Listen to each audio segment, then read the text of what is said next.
Part of our mission here at the shelter is always to try to reunite lost pets with their owners. They went so far above and beyond. It's incredibly rewarding for us. They've never seen anything like it. I couldn't even talk. I was crying so hard. Sarah Major, a mom and dog lover who lives in Washington State near Seattle, and Kelly Forrester of the Adams County Animal Shelter here in Colorado. So how are these two connected? Well, by this little guy. Meet Bailey, a cute little West Highland Terrier. He was my first pet. He was absolutely the love of our life. We had him actually before we had kids. However, 6 years ago, things changed. My brother ended up having 3 kids, and all 3 of his kids ended up with worse asthma than he had. My youngest nephew ended up having to go to the emergency room as soon as he left our house. Their asthma to Bailey was so severe. We felt that there was just no way that we would be able to care for Bailey the way that he deserved. We had been sending him to this amazing doggy daycare for years. While I worked, he loved it. And so we ended up deciding to give Bailey to her and her family. While Sarah and her family tried to keep as close to Bailey as possible, they eventually lost contact with his new owner, and as a result, lost contact with Bailey as well. Both my husband and I, we cried a lot.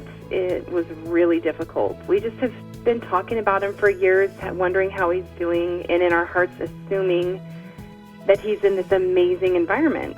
But recently, Sarah and her family caught up with Bailey as he somehow showed up here in Colorado. However, Bailey looked nothing like the dog Sarah and her family once loved and cared for. We have no idea how Bailey got to Colorado or how he ended up in this condition that he's in. Luckily for us, Bailey had a microchip, so we were able to trace Bailey's microchip. He was severely matted and with various health issues that needed to be addressed immediately. Bailey was lucky enough, though, to find his way to the Adams County Animal Shelter, where he was brought in, cared for, cleaned up. We're gonna get Bailey groomed, we're gonna get him all of his vaccines. And eventually sent back on a plane from Denver all the way to Seattle, and is now back with Sarah and her family. It was completely the biggest shock of my life. I first of all could not even understand why he was in another state, nor could I even fathom that he could have possibly ever been a stray dog. We decided that even though it's been 6 years since we've seen him, we're bringing him home and he's going to be with us. And while he is adjusting well, within an hour, he was snuggled on the couch against me, just all bundled in blankets and just sound asleep. he is still having some ups and downs. You could tell he was really scared. Looking around, walking through the house, trying to get his bearings.